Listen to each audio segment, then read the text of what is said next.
Anxiety is actually the body's process of healing. Over time, as your body can no longer contain the amount of dissonant energy that you've accumulated based on, years and years and years and years of a variety of thoughts that have invoked these emotions, it produces anxiety as a way to start letting tension off the system. The mistake that we make is that we think the anxiety is some foreign invader. We think there's something wrong with us. Nobody's ever taught us, and doctors don't explain to us, that anxiety is actually the same thing as a fever. It's an indication of a healing that's taking place. And the key is to know.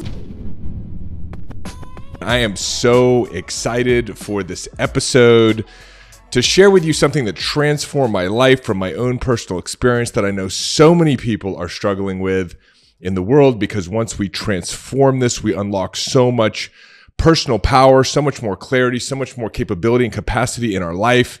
And the topic we're going to be talking about today is anxiety. Before we get into that, whether you're a first-time listener, whether you're a repeat listener of the show, do me a favor. If you love this episode, if you love the show, do not forget to give us a review on whatever platform you're listening to.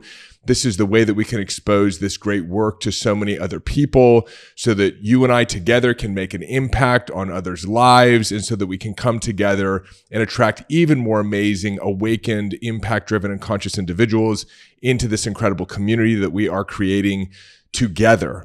So I'm excited about diving deep into this topic of overcoming anxiety. I think there's a lot of conversation out there. You can go on YouTube, you can search on the podcast platforms, you can find a lot of different conversations and opinions and suggestions, very well-meaning, on how to overcome anxiety, how to deal with feelings of anxiety or panic attacks or stress or fear. And there are some good suggestions out there, but they don't really get to the root of the problem, because we don't understand actually the root of where anxiety comes from. And I'm going to be diving deeper on this topic than probably you've ever heard before. And I'm excited to be able to share this with you. And it comes out of my own journey of anxiety. I started having anxiety and panic attacks at the age of 17 years old. I actually had a very rare health situation. It wasn't serious, but it was complex. And as a result of trying to find a solution for it, I went from doctor to doctor to doctor. My parents took me to different specialists. I had a lot of different tests that were done. I missed about half my senior year of high school. And for whatever reason, that catalyzed anxiety for me. I started having panic attacks. I remember the very first time I was training, because I was going to be playing collegiate basketball. And so my senior year of high school, I was training with a well-known strength trainer and athletic development coach about a half hour from my home in Orange County, California. And I was coming back from a training session, and there's a place in the Irvine El Toro area called the California, the Y. It's where the 405 and the 5 highway meet. And it's like, this was like 20 years ago. It was a 22-lane exchange where these two major highways come together. And despite the fact that there were so many lanes at this interchange, there was just always a ton of traffic. And so you'd sit there for 30 minutes just trying to get through what was called the El Toro Y. And I was stuck in traffic, and I had this overwhelming feeling of fear and panic. It didn't make any intellectual sense. It was really just this feeling that I was going to die, that I wasn't safe, that I wasn't going to be okay. I felt the sensations in my body. It was like my heart rate increased. All of a sudden, I was just very sensitive to tingling in my fingers and my extremities. And everybody experiences anxiety in a different way, but that was the first time I had a full-blown panic attack. And what ended up happening was I started becoming afraid of my anxiety and my panic attacks. My panic attacks increased. So I ended up going and seeing a therapist. It was actually my mom's therapist at the time. And they said, hey, what we recommend is that you take medication for your anxiety. And so at that time, I was put on a medication called Prozac, and then eventually I was put on a medication called Paxil, and eventually I was put on another medication called Effexor. And I was basically on medication for about almost 15 to 20 years of my life. It wasn't until I was 33 years old. And if you've heard my story from episode 4, where Carol and I shared our story, there was a point in my life where I realized I was a drug addict, I was an alcoholic, I was a pornography addict. I was a workaholic. I was just very obsessive compulsive in my behaviors, and I started working a 12-step program. And after I had about 6 months in the 12-step program and working the 12 steps and working with my sponsor and going to meetings and meeting every week with other fellows in that fellowship, men and women, and I started developing some recovery, I made a decision that I wanted to get off of the medications that I was on for my anxiety. This wasn't really a logical decision. At that point in time, I didn't have a perspective that it would be better to be off of medication than on medication. I wasn't as deep into the awareness I have today of the body's incredible capacity to heal when left uninterfered with. I wasn't into like the organic food conversation or being aware of environmental toxicities. Or I wasn't even aware of, some of the things that had already happened with pharmaceutical companies promoting products that they knew were bad for people, and all of the litigation and eventually all of the compensation that pharmaceutical companies had to pay. So my point is, I just had this intuitive hit that I should probably get off of anti-anxiety medications. And when I did, it was very difficult. I had a lot of withdrawal symptoms from the medication that at that time my doctor had not made me aware of, because I think they didn't even know at that time that there were these types of withdrawal symptoms.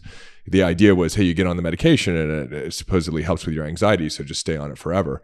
And once I got through the withdrawal symptoms, one of the things I experienced was what I would call a complete reactivation of my nervous system. Like I wasn't aware at how neurologically suppressive the medication was, and how it had numbed my emotions. And so that's one way that I think it supported my anxiety and my panic attacks, was I just wasn't able to feel as much as I was feeling before.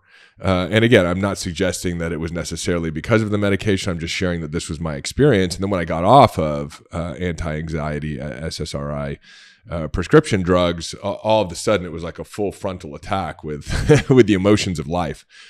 And I learned how to work through those emotions, the fears, the overwhelm, the sadness, the anger. And a lot of that was what gave birth to the tools, the distinctions, and the frameworks that I teach today to help people work with their emotions and work with the experiences of life and be able to transform those things that historically cause us stress or anxiety, and allow them to work their way through our nervous system and metabolize them, because that's what actually gives us greater emotional capacity and range in our nervous system and allows us to have a powerful living experience. And so the conversation that we're going to have today is going deep into an understanding of what anxiety is. Maybe you're experiencing anxiety or panic attacks. Maybe you're just experiencing more stress than you'd like to experience in your life. But it's very important that you have a deep fundamental understanding of what anxiety is, because anxiety can feel crippling.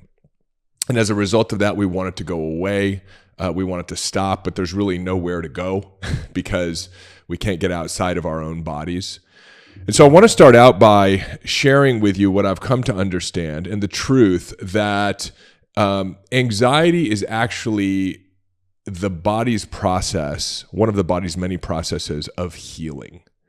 It's what anxiety is. So it's important to first understand, and then I'm going to give you some really practical tools. But this understanding is really, really important, and it's not talked about anywhere else.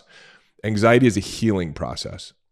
What has happened over time is that as you've been experiencing the different experiences of your life, the frustration, anger, stress, overwhelm, feeling like there's not enough time, feeling like you're not good enough, feeling like you're not as far along as you should be. All of those dissonant thoughts, right? They're not resonant thoughts. They're not joyful thoughts. Those dissonant thoughts and the emotions that you experience with them, right? We break all emotions into two categories: powerful states of emotion, emotions that feel good, and primal states of emotion, emotions that don't feel good. And you're always in one state of being or another. You're always in a powerful state or a primal state, and you're not in two states at once. And that really maps to the way your nervous system works. Powerful states are the parasympathetic nervous system, rest, relaxation, and your personal power. Primal states are the sympathetic expression of the nervous system, fight or flight.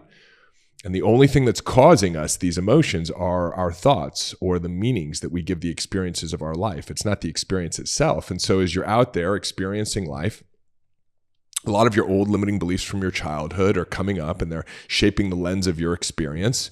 And oftentimes they're limited, or we would call them they're unintelligent, and they begin to invoke within you these primal states, and your body accumulates that energy over time. It accumulates that dissonant energy or tension or stress on your system.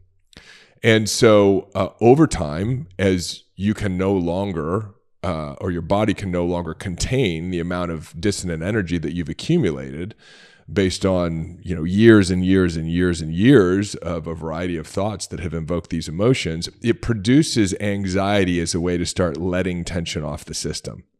And we can see, for example, that when animals have a confrontation, a stressful confrontation, when they move into a primal state, after that confrontation, they'll move their body, they'll shake their wings, they'll shake their bodies, they'll go for a run, they'll roll on the ground. They have a way of offloading this dissonance and tension, but we've lost connection with that primal instinct of alleviating ourselves of stress. And so there's this accumulation over time, right? We become emotionally constipated with all of these energies in our body and in our nervous system and in our cells. So the body, in its infinite wisdom, is always working to restore homeostasis. I believe the body has the capacity to heal anything that it experiences. I like what B.J. Palmer, the founder of chiropractic, said, which is nature needs no help, just no interference. And if you look at the chiropractic sciences, it's really around this idea of, hey, if we can just realign the body and restore it to its original alignment, the body will heal. And so what happens is that we begin to experience anxiety, but we experience it as if it's a foreign invader. We experience it as if it's a problem. We don't experience it as if it is healing. Right? As if it is a symptomatology that is indicating the restoration of homeostasis in the body. And so the metaphor I would give is when we have a fever, right? Most people understand, and medical practitioners would agree, that the fever is a helpful mechanism. When there's some sort of viral infection and the immune system needs to be activated, the body increases its temperature, which then creates a cascade of other immunological responses so that your bodies can respond to whatever the I wouldn't call it the foreign invader is, but to whatever's going on in the body, whether it's a bacterial, a viral, some other sort of infection, and we allow the fever to run its course. Oftentimes we're waiting and wanting the fever to break, because then it's an indication that now the body's systems have become activated for the healing process to be initiated. Well, I want you to encourage you to think about anxiety as the same thing. Anxiety is the breaking of a fever. It's the activation of a response in the body to this accumulation, this constipation of unmetabolized emotions that is now essentially the equivalent of, when you see the two geese who fight and then shake afterwards. This is your shaking process. And so while the anxiety isn't comfortable, we want to allow it.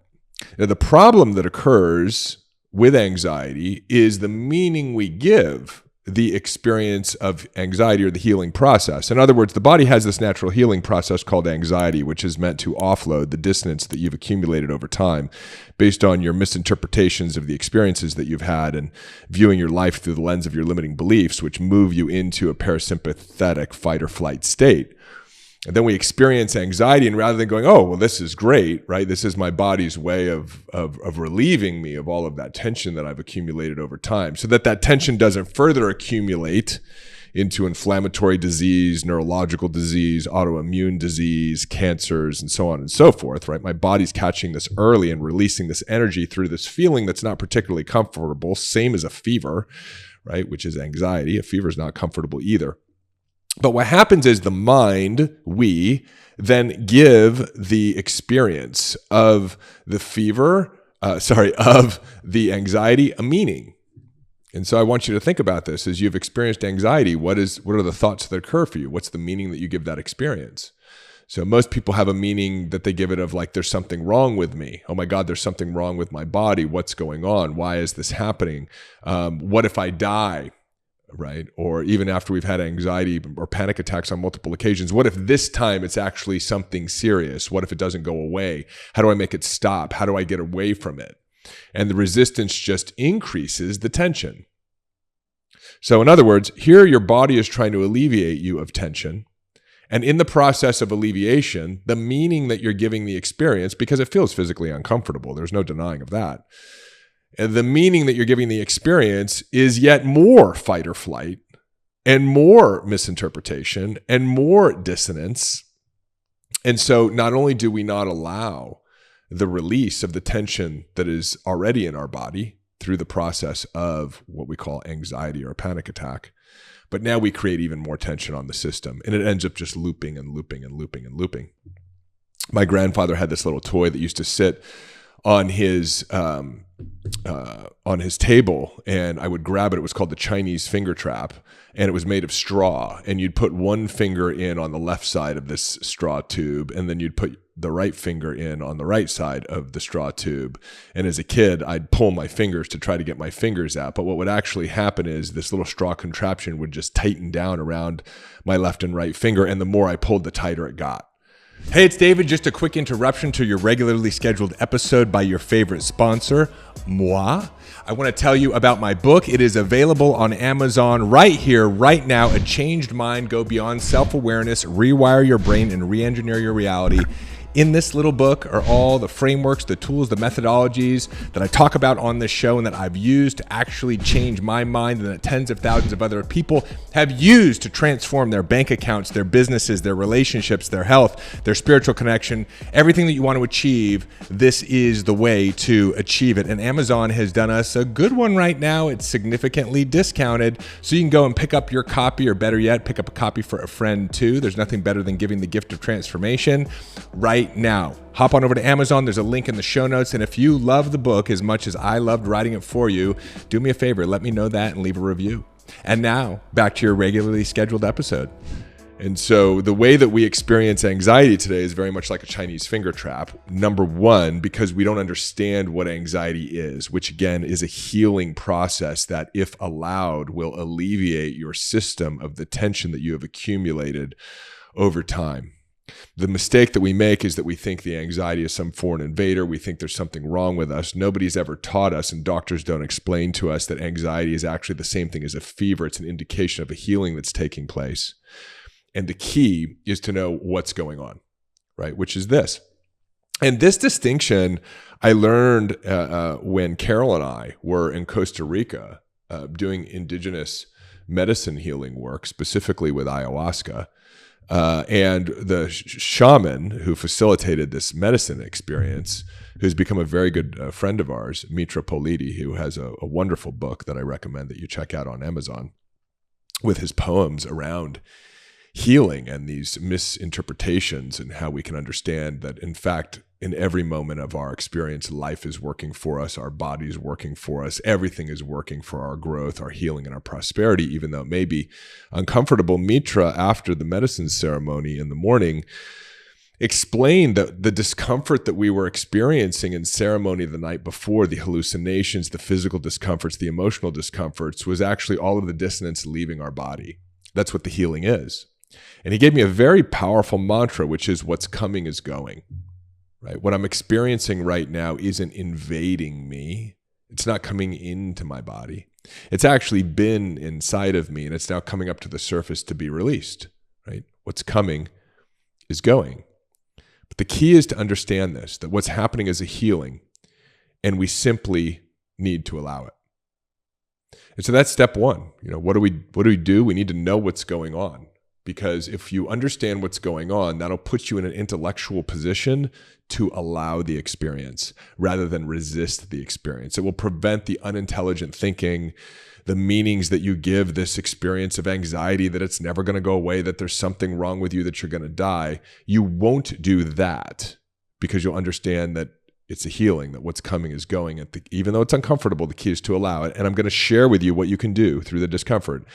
But that's really step one, right? Step one is prevent the perpetuation of dissonance on your nervous system, which occurs when you move into fear of the anxiety, right? You move into fear of the anxiety can't be released, and you just compound the situation because you're putting more stress on your system, simply as a result of the unintelligent meaning, the misunderstanding, the limiting belief you have around the anxiety experience. Okay. So now we need to start to look at, well, what do we do while we are uncomfortable, right? What do we do now, knowing that the body would never hurt us, that a healing is taking place, that life will never hurt you, that everything you experience in your life is love, is healing, including anxiety? What do we now do in order to facilitate ourselves through this uncomfortable experience?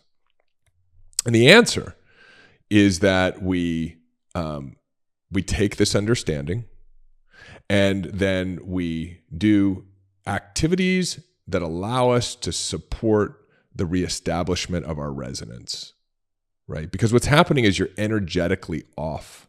So number one, and I think the most helpful thing to do when you are in anxiety, which again, just simply means that there's too much dissonant energy on your system, is go connect with resonant energy. And you can go out and do that by simply walking on the earth. Go out in nature. If you don't live in nature, find a park, put your feet on the ground, connect to the resonance of the earth. The earth has a vibration that is a pure resonant vibration, or an Om vibration. It is a vibration of healing. It's a vibration of homeostasis. And so what you want to do is you want to be able to support the release of the dissonant energy by connecting with resonance. Literally, as you put your feet on the ground, you're feeding that dissonant energy that's also coming out through the symptomatology of anxiety back into the earth, right? You're releasing this frenetic electrical energy, and you're bringing electrons, vibration, and resonance from the groundedness of the earth into your system. That's the first thing that you can do. Go out into nature, ground, and connect. You can also ground and connect in a variety of other ways. See, anxiety tends to isolate us. It separates us from other people. It separates us from joyful experiences. And so I don't know what connection looks like for you. It might be going to church or temple or your mosque. It might be doing some volunteer work that you stopped doing because of your anxiety and your panic attacks. It might be having dinner with friends. Think about what life was like before the anxiety and the things that you were doing to connect with yourself and connect with others, and begin a practice of integrating those things again. Because now you will be in the practice of being the person that you were before the anxiety began to take a hold of you, right? A lot of this is, if you want to be a person who's not suffering with anxiety, then do the things that a person who doesn't suffer from anxiety would be doing. And so we start to get into these practices. Again, what are we talking about? Number one, allow the anxiety. That's a healing that's taking place. Number two, support the reestablishment of resonance and the removal of dissonance in your body. Go out and ground on the planet. Go out and connect with other people. Be the person who doesn't allow their lives to be limited by anxiety by doing the things that that person would do. That will also allow you to recalibrate the energy of your body. Be aware of what you're putting into your body, right? So think about what foods you're putting into your body. Don't put in ultra processed foods, because that's dissonant energy. Try to eat healthy organic foods, right? Try to eat some grass-fed beef, or animals without hormones, or organic plants or fruits.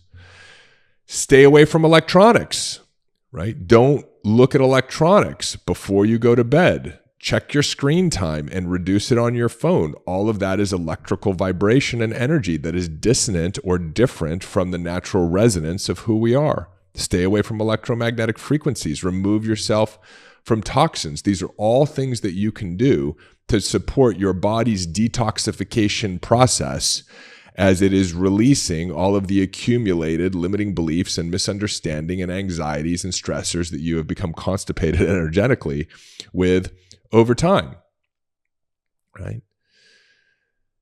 Know that this is a gift. Remind yourself as it's happening that it is a gift, because it is a gift. As you transform this energy in your body, as you learn to release it, as you've experienced it and then let it go, it will transform into expansion. It will transform your nervous system. It will increase your range and capacity. You will be someone who has tasted and overcome anxiety. Every challenge is meant for us to work through, to experience, to process, and to let go. And as you do this, that energy that moves through your system and through your body will become your personal power. It will translate into deeper connection. It will translate into clarity. It will translate into purpose. It will translate into wealth. It will translate into your ability to influence and lead others. Your anxiety is a gift. Just like my drug and alcohol addiction was a gift. Just like the challenges that I've had in my business are gifts. Just like the challenges I had in the family that I grew up with are gifts. Just like the challenges that I have in my relationship with Carol are gifts. Right? We don't want a life that is challengeless. We want to have the wisdom and the tools to be able to work through these challenges so that we can digest them and translate them through our nervous system into the resonant version of what they are meant to be, which is our personal power. I remember about a year ago when I was going through a very, very difficult time. A lot of different stressors in my life. And I was sitting in my car crying. And I said to God, God, just make my life easier. And I paused because I realized that that didn't feel right to me. And I stopped and I reimagined my request to God. And I said, God, make me stronger so that I can handle all of the challenges that you give me that are meant to make me stronger and make me wiser and make me more loving and make me richer and make me more compassionate. Because I don't know anybody who's achieved an extraordinary life without having to overcome some challenge. And so your challenge right now is showing up in the form of anxiety, right? But I want you to know that if you're here, it's because you're on the brink of learning how to transform this anxiety into your personal power. By number one, understanding what anxiety is. It's your body's way of loving you into a healing. So as best as you can, even though it's uncomfortable, allow it. If doing some deep breathing supports it, fantastic. If you find some other tool or modality like EFT or tapping or whatever else anybody else is talking about out there about how to alleviate anxiety, use those tools to support you through it. But most importantly, know that what's happening is a great healing and expansion is taking place within you, and allow it. Disallow the fear that something is going wrong, that you're going to end up having this for the rest of your life, that there's something that's invading you or attacking you, because none of that is true, right? Be with the anxiety and then support the process of your own personal reorganization. You know, realize that there are things that you can do, from connecting to the earth to connecting with other people to being conscious of putting resonance in your body. Listen to uplifting music rather than getting caught up in the news and the divide. Tune in to another one of my podcast episodes if this feels good, and allow that resonance to come in through your ears and to feed your system and feed your soul. This is the practice.